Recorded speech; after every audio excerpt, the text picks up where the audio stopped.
Eliane Silvério, sou advogada, mestranda em Direito pela Escola Paulista de Direito, pertenço ao grupo de estudos O Trabalho Além do Trabalho na Universidade de São Paulo. Esse grupo é coordenado pelo professor Guilherme Feliciano.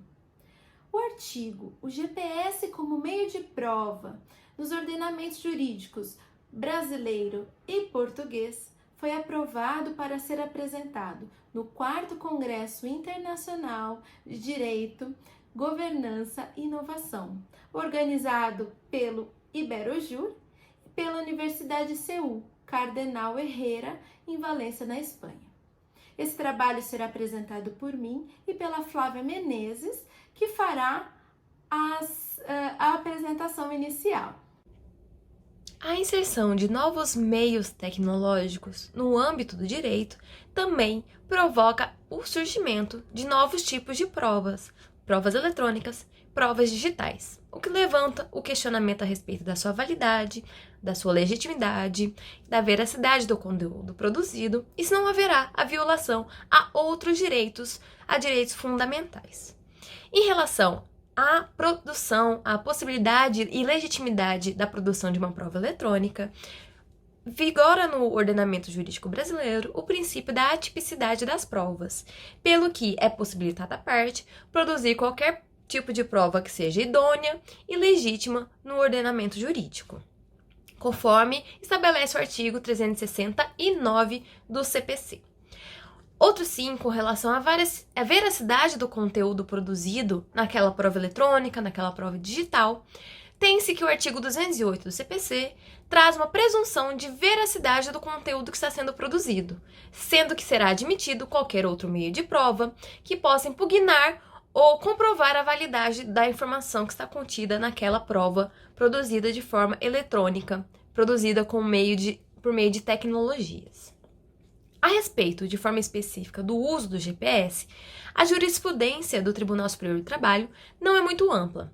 Em regra, a jurisprudência trata sobre o GPS como um instrumento de controle da jornada, tendo sido amplamente admitido o uso do GPS para essa finalidade. Mas já houve decisão da 2ª turma do Tribunal Superior do Trabalho, no qual foi-se questionada a violação da intimidade, da privacidade do trabalhador, tendo em vista que estava sendo feito um rastreamento por meio do GPS. A conclusão do Tribunal Superior do Trabalho foi no sentido de que houve uma proporcionalidade na utilização do GPS, sendo que seria o único meio de rastrear aquele veículo, tratando-se de uma empresa de segurança, e que no balanceamento entre os direitos que estavam sendo violados, era legítimo que fosse utilizado o GPS para fazer esse rastreamento, sendo que não é absoluto direito da privacidade e da intimidade. Feitas as considerações acerca da utilização do GPS como meio de prova no ordenamento jurídico brasileiro, faremos a análise da jurisprudência no ordenamento jurídico português, na jurisprudência e na doutrina. Bom, os meios eletrônicos de prova no ordenamento jurídico português, ele é analisado sob o ponto de vista da proteção de dados do trabalhador. O artigo 21 do Código do Trabalhador português nos diz que a utilização desses meios eletrônicos de prova está sujeita à autorização da Comissão Nacional de Proteção de Dados. Isso em proteção aos direitos e liberdades previstas na Constituição e na legislação. Importante citar que o uso desses meios de vigilância, em especial o GPS, deve ser analisado pensando na proporcionalidade e na indispensabilidade desse método. Também é importante citar que, se ele for utilizado de maneira oculta, fere os direitos do trabalhador. Na jurisprudência que trouxemos no trabalho, o Supremo Tribunal de Justiça português considerou como indevido o uso do GPS quando utilizado pelo trabalhador, quando da obrigatoriedade de utilização deste método fora do horário normal de trabalho.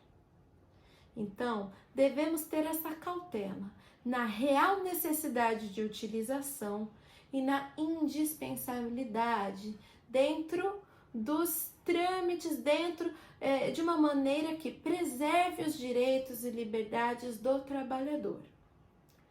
Ainda que o devido processo legal, o contraditório, a ampla defesa, eles estejam consagrados na Constituição, os métodos de controle, métodos eletrônicos, não podem ferir os direitos do trabalhador. Estamos à disposição para quaisquer dúvidas. O meu e-mail é julianesilverio.dv@hotmail.com e também nas redes sociais, no Instagram, a Urgência Trabalhista de A a Z. Obrigada.